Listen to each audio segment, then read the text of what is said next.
Okay, I am Joanna with Blissful Baby Sleep Coaching, and I am here with Kasie and Sam, who Hi. who are my clients.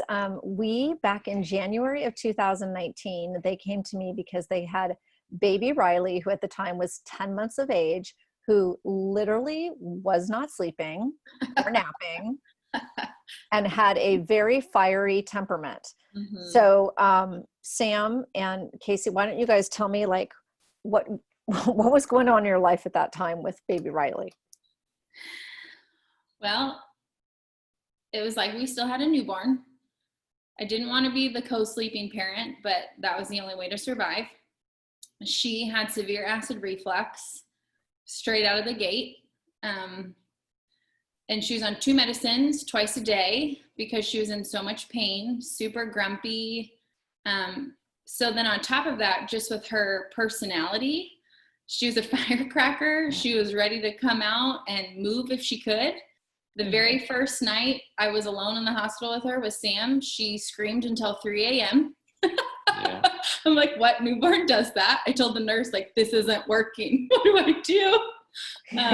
Woo! Yeah. And then that continued for almost a year, up every 15 minutes to 2 hours all night long. She would take 7-minute naps and be ready to go again. So it turned into me holding her for every single nap all day long, or else she wouldn't sleep. She wouldn't fall asleep in the car. She wouldn't fall asleep in her room. She just wouldn't fall asleep unless I was physically holding her. I'd like set up my snacks and my drink and just hunker down. And then nighttime would come and she'd let me know when it was time for us to go to bed. She dictated that. I put her in my bed and nursed her every 45 minutes to 2 hours. Yeah, there was a feeling of helplessness about it.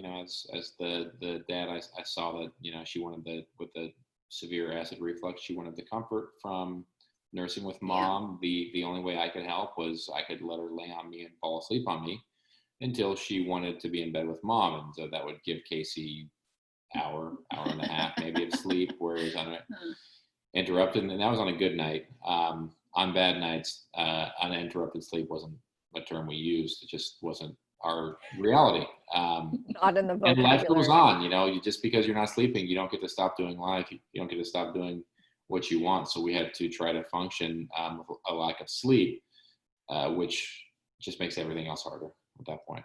Yeah. And I also remember too that, Sam is like a real hands-on dad. And so Sam was like, I'm here, I'm ready to help. I can help. I want to help. And you even had your mom was nearby and Sam's mom. So you had like an army of people that are like, I'm ready. Yeah.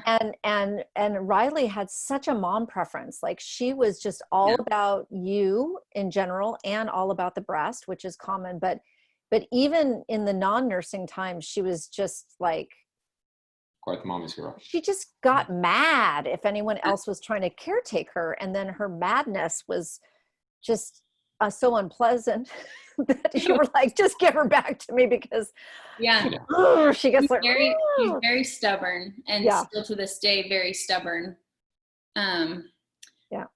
Having so many people being able to help, but then they're not being able to help you, it's very lonely. It's lonely. Because, I'd go over to mom, she'd say, okay, come over and I'll take her and you take a nap. That would last like 10 minutes. So it was like we would set up all of these like times that I could rest, and rest just never happened because she would just be screaming bloody murder until she got what she wanted. That be nursing, me holding her, or not wanting to go to sleep. I mean, I'd have to physically like wrestle her down to get her to go to sleep. She would pull my lips, she'd scratch my face, she'd pull her hair, she would pinch herself, she'd pinch me, she would giggle, she would kick me. And this was all when she was really, really young, not even at almost a year. That girl she doesn't quit, and she still doesn't quit. Yeah. So lonely, isolated. Then come find out when she was 7 months old, I'm pregnant again. Surprise! Surprise! Nature! Moment of panic what do I do? She sleeps with me, on me, with me, next to me, by me, with me all the time. It's not going to work when you're pregnant. No. So I don't remember a lot of that time, if I'm being honest. I just remember every day, like, hey, Kasie, you've got to do this because you don't have a choice. So don't remember a lot, don't have a lot of memories other than every day was a battle to get sleep. And then I'm pregnant and have to take care of the baby that I'm growing. So Google, try every type of method you can think of, Ferber, whatever. I don't even know all the names. And then they all had one thing in common. They didn't work. So, yeah. And Sam would know because he was the guy that was trying it. Trying them. Yeah. We were trying all of them. Well, we gave them all, the old college try. Yeah. Didn't quit after a day or a night. We go a week or two of just pure torture. And our poor daughter dealing with that. And we didn't know what we were doing. And so we were just reading about everything we could and trying it because we knew she needed sleep. And even though she didn't know she needed sleep. She didn't act like it, but then then her temperament, her extra crankiness showed that she needed it. But like, if you didn't know her, you'd look at her and think she was totally fine. Mm-hmm. She didn't show any sleepy signals ever. Right. So we just were running out of options and feeling really burnt out. Mm-hmm. And it was a really scary thing to Google you and then say, like, let's take this leap. But it was, you'll know when you know, when you've had enough. And we loved your method the most because it was gentle sleep coaching. We weren't a cry it out family. And I was pregnant, like I said, so we had to figure something out quickly. And this was our last ditch effort to find something that works because we had tried every book and every person we could think of. And we had this baby who was the most beautiful thing in the world, but never slept. Yeah. Yeah. I can say when she brought it to me, my first reaction was, why are we hiring this person? What's her credentials? What does she know that we don't, or that every other book that we've read doesn't? And okay, it's this much amount of money, but that's fine. I'll pay anything if it works. When you're that exhausted, the amount of money doesn't matter, but it does if it doesn't work. And so I said, that was my one thing. Like, if we know this works, absolutely. I would happily do it, but how do we know? We don't know who this, I don't know who this is. I don't know if this works, and so I can unequivocally say it at this point, it does work.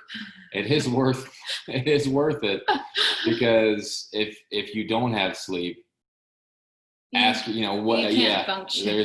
There's no price point for sleep. I'll just say, if Joanna could get our daughter Riley to sleep, Joanna can get any baby in this world to sleep. Yeah. Riley was like the 1% of the 1% of the 1%. She's a prodigy when it comes to not sleeping. Mm-hmm. Like, looking back on that first night that I delivered her and a newborn baby being up until 3 a.m., that was it. Like, that was the ball that got rolling, and this is what I had to deal with for a year.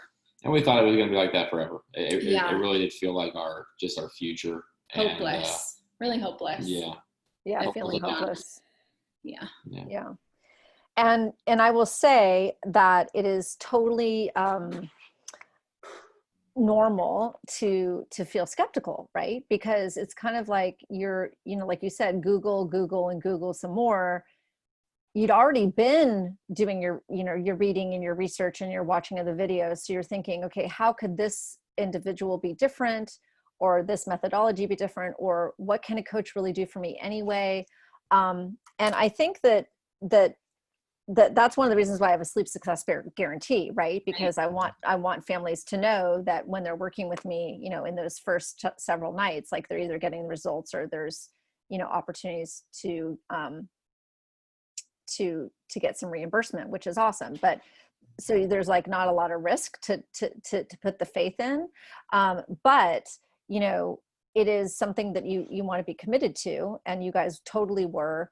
and it's really about teamwork, because I mean, I remember your case like it was yesterday. I mean, yes, it was 2019, you know, but January, so it was like what, a year and a half ago. But Mm-hmm. I literally remember everything, and as I do with most of my families, because I care about all my families so much. But it's true, when Kasie says that baby Riley was the 1% of the hardest babies, I will concur 100%.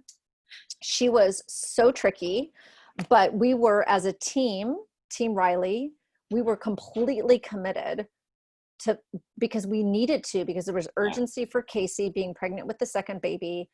And she was so depleted that we wanted her to have a healthy pregnancy. And we also knew that Riley, as in her own right, needed this sleep. Yeah. And we did it. And it ended up being this amazing learning process for you guys as parents. So Mom, can you tell me a little bit more about like how you were feeling about motherhood, you know, pre and post sleep training? Yeah. Well, I'll give you even the pre before that. Being an elementary educator, like my focus is kiddos, and I've loved kiddos, and I've known since second grade that I've wanted to be a teacher. Like that's been my passion, is children, and I wanted to become a mom ever since I was 7 or 8. My baby brother is like, he's mine. He calls me mom, like a mom too. Mm-hmm. And so I'm pregnant for the first time. I'm so excited. We bought a house, we paid off our cars. I took a step back from teaching. I'm like, I'm going to stay at home and we're going to do this together. And he got the job. Like, it was like, everything was like, ding, ding, ding. Like, oh, we're getting our baby. Like, what could go wrong? We have the 2 dogs. And so then Riley comes and my feelings aren't matching to how I've set up motherhood in my mind since I was little. It didn't match. Mm-hmm. And so that was really hard for me to process. That was hard for him to process. And I think my family in general, because that's all Kasie talks about and has talked about since forever. And then, you know, I'm given the most beautiful gift in the world, and I'm so tired, I can't even enjoy her.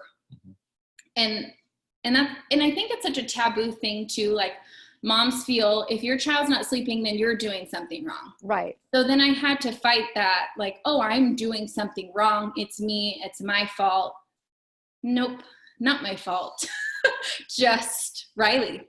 And her little brain was moving so fast, she couldn't shut it down. She just stacked on all her milestones, and just the brain activity was off the charts. Yeah.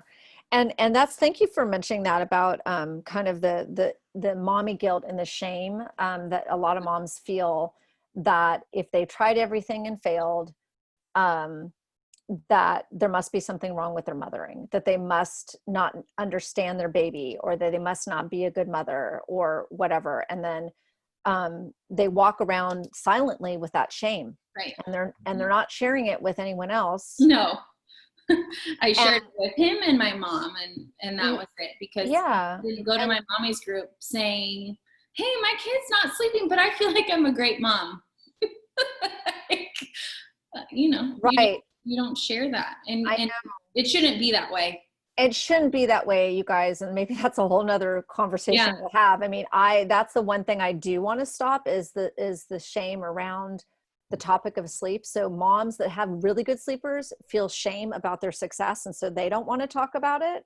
And then the moms that have bad sleepers feel shame because they haven't been able to resolve it, and so they don't want to talk about it. So there's this very unusual kind of code going on. And either way, both moms might be living with shame, which is ridiculous, because really it's a universal, I mean, there is nothing wrong. Like, it can always be solved. And so to not seek support, to not seek help, to not claim I'm struggling and I need help, and the stuff I've tried isn't working, do you have something more, you know? But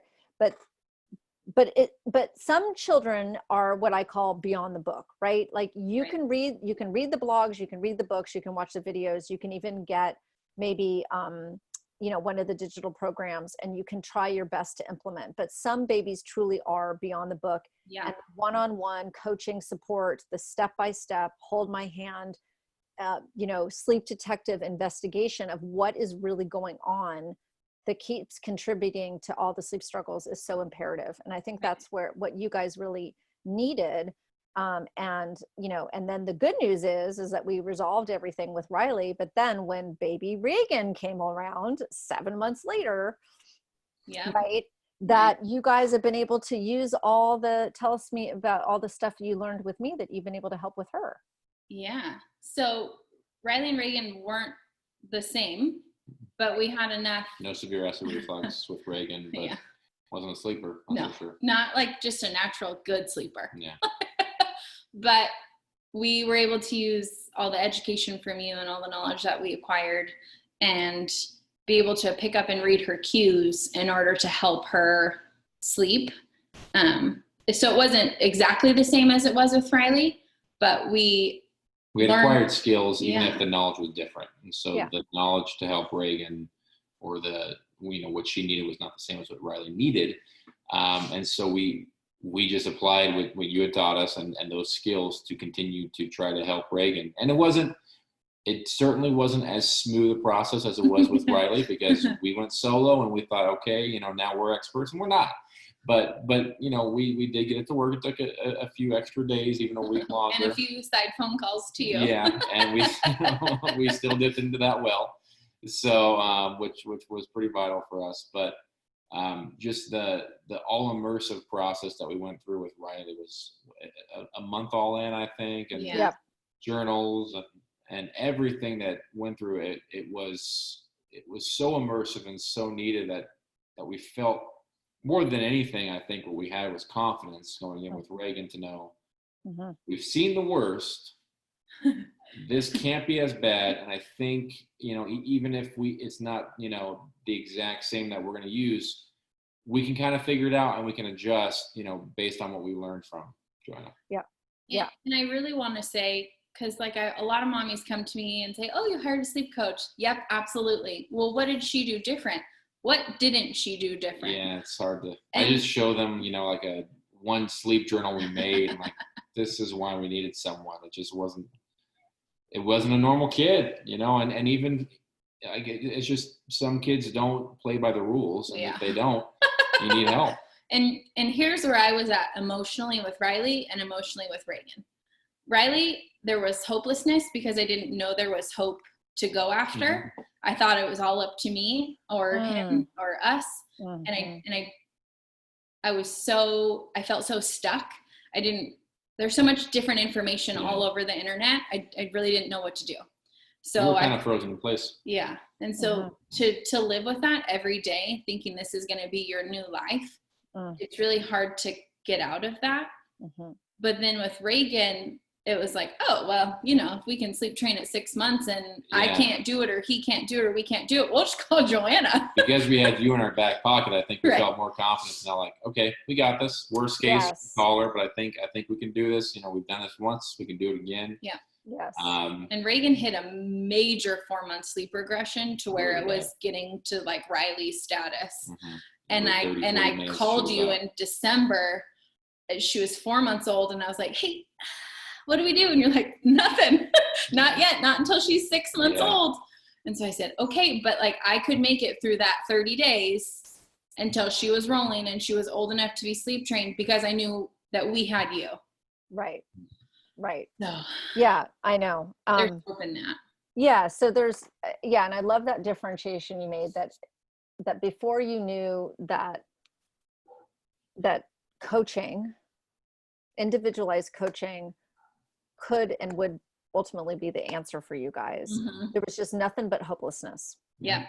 And that once you had the experience of the coaching and developing the relationship between the three of us as part of Team Riley, and then all the knowledge and the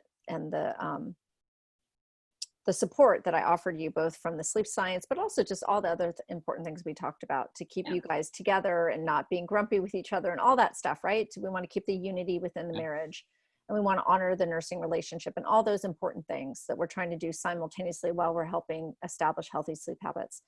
and then just the confidence building again, and then just your enjoyment of motherhood again, you know, that be able to then have a sleeping baby number 1 while you're growing baby number 2, and then feeling good again, feeling more like yourself, feeling like a real a smile from you was actually a real smile. It wasn't just a fake it till you make it smile, because you just felt so crappy before. So, and it was important for us to have a neutral party just for our point in our relationship, because we had never fought so much. Like we don't really fight, but that 10 months was awful because he didn't know what to do and I didn't know what to do, and both of our coping skills were down because we were so exhausted, and Riley's coping skills were out the window because she was so exhausted. So there wasn't peace in our house, there wasn't unity, there wasn't all we could do was handle Riley. We no longer had the grace and mercy to handle each other. So having you, like, not only were you our sleep coach for our baby girl Riley, you were also our coach. You were therapist / baby coach / friend / everything. So, you know, there were some days where you had to diffuse some things between us, because for such a radical change to happen so quickly and you're not knowing what is going to produce from that, it's a lot for every party in it to handle. And I remember you telling Sam, like, hey, Daddy, you're the one sleep training, and his face just went sheet white, like, I have to do this? It's all on me. But we wouldn't have made it without you. And we would still be having sleep troubles to this day if we wouldn't have called you. So that's the thing. It wasn't something that was like going to get fixed with time, which is what everyone kept telling me. Oh, just give it time, which is probably why I waited so long. I know. Because I had all these mommies say, oh, you know, one night they'll just sleep through the night and you'll be good. So I kept waiting for this magic night. It might have happened when they were 5, you know? Who knows? And the magic night never happened. Because of the acid reflux, she was using me to fall asleep for the comfort. And then that just created really bad sleep habits. So it wasn't going to get fixed if I waited longer. Okay. So in summary, if you went to the park today and you saw a really exhausted mom and you could see yourself in her, and you were just super bold and you could go up to her. Oh, I have no shame. You need Joanna. So, little snippet story. My dental hygienist, her daughter is having trouble with sleep, or one of her daughter's friends. And I said, oh, here's Joanna's phone number. Like, I had told her this story, you know, a year ago, and she remembered, and I passed on your information to her. Like, any mommy that I see that's struggling, or daddy or family, I'm like, don't hesitate. She is worth it. It's not just about the financial part. It's about restoring peace within your soul and within your home to grow into the family that we are now. It's like we have 2 girls sleeping. Reagan sleeps during the day in her crib. Riley sleeps during the day in her crib. They sleep at night. Like, there's time for Sam and I together. There's personal time. He has, like, our life is back. I mean, as back as it can be after, you know. But. And in closing, I remember, I mean, you guys look at beautiful Kasie. She's got this gorgeous hair, right? And so the whole time we were working together, I never saw her with her hair down. It was just literally like back like this. And then about a month after we were done, and she called me one day, and we did like a little Zoom call, and at that point, Mom was finally sleeping through the night because baby was sleeping through the night, and she was kind of getting her groove back and just feeling more comfortable and confident and well rested. And she gets on the call, and she just is like, "Hi, how are you? Look at me, I can wash my hair." You know, because it was like finally she could wash her hair and like feel herself again, right? I mean, lucky to be able to brush my teeth. Yes, just the simple pleasure of having clean hair, being able to do that. And I was like, now that is a success story, right? Mom is like, I can enjoy my beautiful hair again, and I have time to wash and dry it and make it look pretty. So yes. So thank you so much, you guys, for sharing your story. Thank you. Thank you. I really appreciate it. You changed our lives. Absolutely.